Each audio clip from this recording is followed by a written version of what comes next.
இங்க வாடாங்க என் பேர் எடுக்கிறது நீ ஒரு ஆள் போதும். சாமி வந்து ஜி தமிழ் நிகழ்ச்சியில டிவி நிகழ்ச்சியில வர போறாரு. நல்ல ஒரு கைதட்டல் கொடுங்க எல்லாரும். என்னங்க நீங்க வாட்டில பொசுக்கிட்டு தட்டிட்டியா? ஆமா, என்ன நிகழ்ச்சியில வர போறாரு? இப்ப எதுக்கு தட்டிங்க? சாமி டிவி நிகழ்ச்சியில வர போற நல்ல கைதட்டுங்க. என்ன நிகழ்ச்சியில? பையத்துள் வாழ்வாங்கு வாழ்பவன் வானுரையும் தெய்வத்துள் வைக்கப்படும் என்பார் தெய்வ புலவர். கோளில் குறியில் குணமிழவே என் குலத்தான் தாளை வணங்கா தலை என்றார். பிறவி பெருங்கடல் நீந்துவார் நீந்தார் இறைவனடி சேராதார். பெருக்கத்து வேண்டும் மனிதல் சிறிய சுருக்கத்து வேண்டும் உயர்வு அடக்கம் அமரல் உயிக்கும் அடங்காமை ஆறுயிர் உயித்து விடும். அப்படின்னா அந்த குறளோட விளக்கம் என்ன? அடக்கம் அமரருள் உயிக்கும். அமரர்கள்னா ஒளி உலகம் சொர்க்கம்னு சொல்றாரு. அடங்காமை ஆறு இருள். இருட்டுனா நரகம். இருட்டுல எந்த வேலை செய்ய முடியும்? எந்த வேலையும் செய்ய முடியாது. இருட்டுனா எவ்வளவு பெரிய கஷ்டம். ஆமா. இருட்டுல வீட்டுக்குள்ள இருந்து எந்திரிச்சு வெளியில வரக்க ரொம்ப பேர். ஆமா ஆமா அவரு என்ன புள்ள பத்து வச்சு இருட்டுனால எல்லாருக்குமே பயம்தான். அதுல ஒரு வெளிச்சம் இல்லாம யாரும் போக மாட்டோம், பயப்படுவோம் தான்.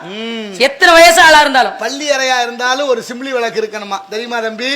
அதனால நீங்க பிள்ளைகளை வளர்க்குற விதம்னு ஒன்று இருக்கு தெரியுமா உங்களுக்கு? பிறந்த நாள் கொண்டாடுறோம். பிறந்த நாள் கொண்டாடினா என்ன செய்யணும்? ஒரு மரக்கன்று நட்டு வைக்கணும், ஒரு ஏழைகளுக்கு உணவு கொடுக்கணும், குழந்தைக்கு புத்தாடை உடுத்தணும், மற்றவங்களுக்கு இனிப்பு வழங்கணும், ஆலயத்துக்கு கூட்டிகிட்டு போய் அவனுக்கு இறை சிந்தனையை விதைக்கணும். அதுதான் சரியா இருக்கும். சொல்லுவாங்கல்ல, ஆள் போல் தலைத்து அருகு போல் வேறு உண்டின்னு சொல்லுவாங்க. ஒரு மரத்தை வச்சோம்னா மரக்கன்று நல்லா தலையுதுப்பா அப்படின்னா அவன் வம்சம் தலையும்னு அர்த்தம் இருக்கு. அதனாலதான் நமக்கு முன்னோர்கள் இப்படி சொல்லி கொடுத்தாங்க. இப்ப பிறந்தநாள் விழா எப்படி கொண்டாடுறோம் தெரியுமா? அடுமனைங்கிற பேக்கரிக்கு போய் ஒரு ரொட்டியை வாங்கிட்டு வந்து அதுல மெழுகுவத்திய குத்தி அதுல மெழுகுவத்திய பத்த வச்சு பிறந்தநாள் கொண்டாடுற குழந்தைய ஊதி அணைக்க சொல்லி கொண்டாடுறோம்.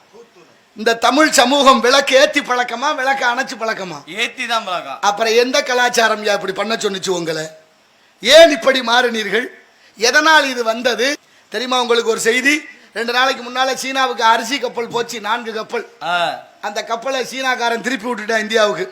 அரிசியில கலப்படம் இருக்கு, மரபணு மாற்றப்பட்டிருக்குன்னு அவன் ஒரு ஆய்வு பண்ணிட்டு ஏத்துக்க மறுத்து திருப்பி அனுப்பிட்டான். இந்தியா தடுமாறுது, என்ன செய்யலாம்னு தவிக்குது.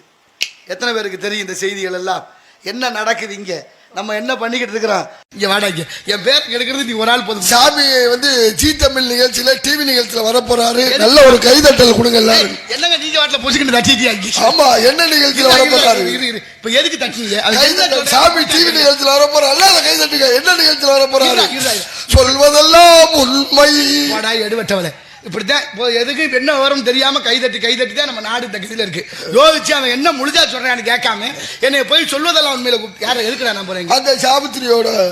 ஓ, இந்த சாவித்திரி நீங்களே ஒத்துக்கிட்டீங்க பாருங்க. ஓ, சாவித்திரிங்கவன் அந்த அம்மாவை தெரியுமேனு நான் ஒத்துக்கிட்டேன்.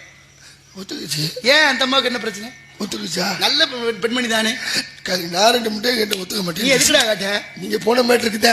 நான் போனது எதுக்கு தெரியாம. சாவித்திரி தானே? ஆமா. அவங்க வீட்டுல ஆளுங்க இருந்தாங்களா? அம்மா இருக்கா, எல்லாரும் இருக்காங்க. நான் போற நேரம் 4 பேர் இருந்தாங்க. செவரு தாண்டி வர மாட்டேன்னுச்சு. ஏதோ வேற. சாவித்திரி தானே? ஆமாய்யா. கிளட்ட முடியாது. கிழவின்னு தப்பா நினைக்காதடா. அதான்டா பக்குவப்பட்டது. ஓஹோ.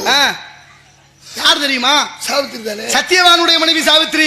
ஐயோ, நான் நாட்டாச்சம் பட்டி சாவித்திரி. பயில கண்ட இடத்துக்கு போய் கண்ட பேரில் சேர்த்து பேர் ஒன்னா இருந்தா ஒன்னா. சரி, அந்த அம்மா கல்யாணம் உங்களுக்கு? நான் பிரம்மச்சாரி, முவாசியம் இல்லாதவன். வயசு சொல்லாது. ஆமா தம்பி, மண் பெண் பொன்.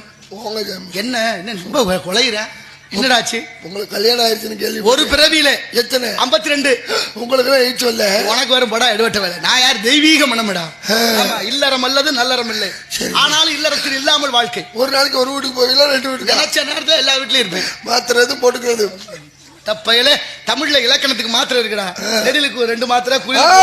அப்படிதான் நெடிச்சா வரணும்னா 2 மாத்திரை போட்டாதான் வேலை செய்யும். என்னத்துக்கு என்ன சிரிக்கிறாங்க எல்லாரும்? கடவுள், எனக்கு வேற போடா. உன் கூட பேசாம இருக்கலாம். என்ன